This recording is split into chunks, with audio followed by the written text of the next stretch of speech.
सरपंच पांडुरंग तारक, अंतरवलीचे सरपंच, एक उमदा तरुण छत्रपती संभाजीनगर इथं MIDCला कामाला जातो. तिथं अनुभव घेतो.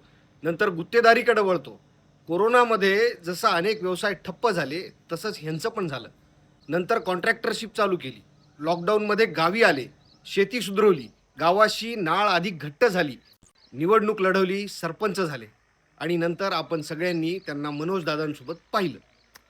जसं जसं आंदोलन पुढं गेलं तसतशी जबाबदारी वाढत गेली. कुटुंब, नोकरी, लेकरांचं शिक्षण ह्यासाठी ते संभाजीनगरला राहत असले तरीसुद्धा आंतरवलीतलं घर आणि शेत समाजासाठी मोकळं आहे. ज्या पद्धतीनं शनी शिंगणापूरला घरांना दार नाही म्हणतात, तसंच ह्या बुवाचं घर सगळ्यांसाठी खुलं. आपल्याला 4 दिवस पाहुणा सहन होत नाही. विधानसभेच्या वेळेला भावी नेत्यांनी त्या ड्रॅगन फ्रूटच्या पोलला खेटून खेटून पुरा मळा झोपवला. अंतरवलीत गेलेला प्रत्येक मराठा त्या घरी जाऊन आलेला आहे. पहिली गोष्ट तर ते घर नाही, मी मंदिर म्हणतो त्या वास्तूला. फक्त तेच घर नाही तर आंतरवलीतलं आमच्या सतीश भाऊंचं घर, त्या गावचं म्हणजे त्या पूर्ण आंतरवलीचं मोठं ऋण आहे मराठ्यांवर. तुम्ही म्हणसाल हे काऊन सांगायला, सांगतो. काल एक राजकीय पोपटाची बाईट पाहिली. हा एजंट सुरुवातीपासूनच आंदोलन बाटवण्याचा प्रयत्न करत होता. याला एका मिनिटात पाटलांनी स्टेजवरून हकलला होता. आता हा ह्याच्या गुदद्वाराचे धागे तुटोपर्यंत पाटलाच्या नावानं बोंबलत असतो. मागं ह्याने स्वतःच भंगार गाडी पेटवली आणि म्हणे पाटलांनी पेटवली. याच्या घरात कोणतरी गेलं आणि हे म्हणे पाटलांनी पाठवलं. सगळे बिनबुडाचे आरोप. तर स्वतःला महाराज म्हणून घेणारा अजय बावळटकर यानं आता असे आरोप केले की सरपंचांनी जमीन घेतली, 25 एकर जमीन घेतली. अरे बाबा, ते पहिलेपासून ठेकेदारी करतो. बायको सरकारी नोकरीला आहे त्यांची. आंदोलनाच्या आधीपासूनच तो बंगला आहे त्यांचा, फार्म हाऊस. पहिलेपासून फरशा, पुट्टी, गट्टू लावून होते, पाहिलं आहे आम्ही. आता रंग मारला आणि फर्निचर केलं, एवढंच. मान्य आहे, जमीन घेतली. आपल्या रानाला जर एखाद्या कोणाची जमीन विकायची असेल तर आपण, आपली परिस्थिती असेल तर ती आपण जमीन घेतोच.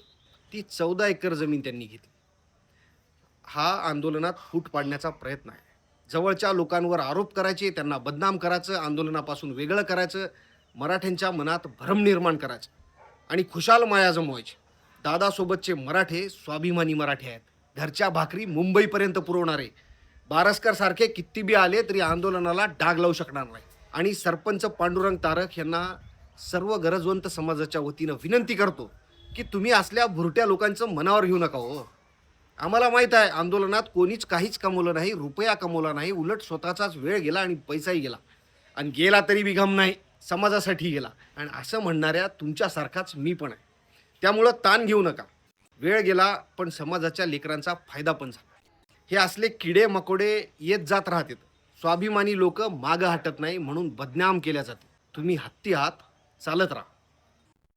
आणि ह्या निमित्त मराठा बांधवांना सांगतो की स्वार्थासाठी आंदोलनात जे घुसले होते ना, ते तव्हाच गळून पडले. आणि ते आल्यापासून फडणवीस साहेब सुद्धा जरा नरम झालेत. काल परवा मुख्यमंत्री मित्र आमदार ते लाड साहेब येऊन गेले. भुजबळ पण आता विरोधात बोलणं गेले. आता ह्या कुत्र्यांना मंत्रिपद हरवलेला इम्रान हाशमी बिस्किटं टाकायला. टाकू द्या, दुर्लक्ष करा. कुत्रे असले म्हणून काय झालं? कुरळ्या केसा एवढी पण इज्जत नाही त्यांची. हे टॉमी त्याला खाऊन खाऊन संपून टाकतील. त्यामुळं ह्या विशिष्ट टॉम्यांवर दुर्लक्ष करा. फुकट्याला उपट म्हणावं, काय उपटायची ते. एक शॉर्ट नोट भावांनो, 30 तारखेला आपण सगळेजण भेटू आंतरवलीत. आणि हो, हा व्हिडिओ जास्तीत जास्त शेअर करा. कारण आपल्याकडे काय मोठी मीडिया नाही. जे आहे ते आपलं सोशल मीडिया अकाउंट होतं, ज्यावरून आपण आजपर्यंत आंदोलनाची खरी बाजू दाखवत गेलो, सत्य समोर आणत गेलो. आणि ते सुद्धा आता बंद पडलं. म्हणून आता हे मी नवीन चॅनल सुरू केलेलं आहे. आता ह्याला पुढं नेण्याची, ह्याला वाढवण्याची जबाबदारी ही तुमची आहे. भेटू. जय शिवराय.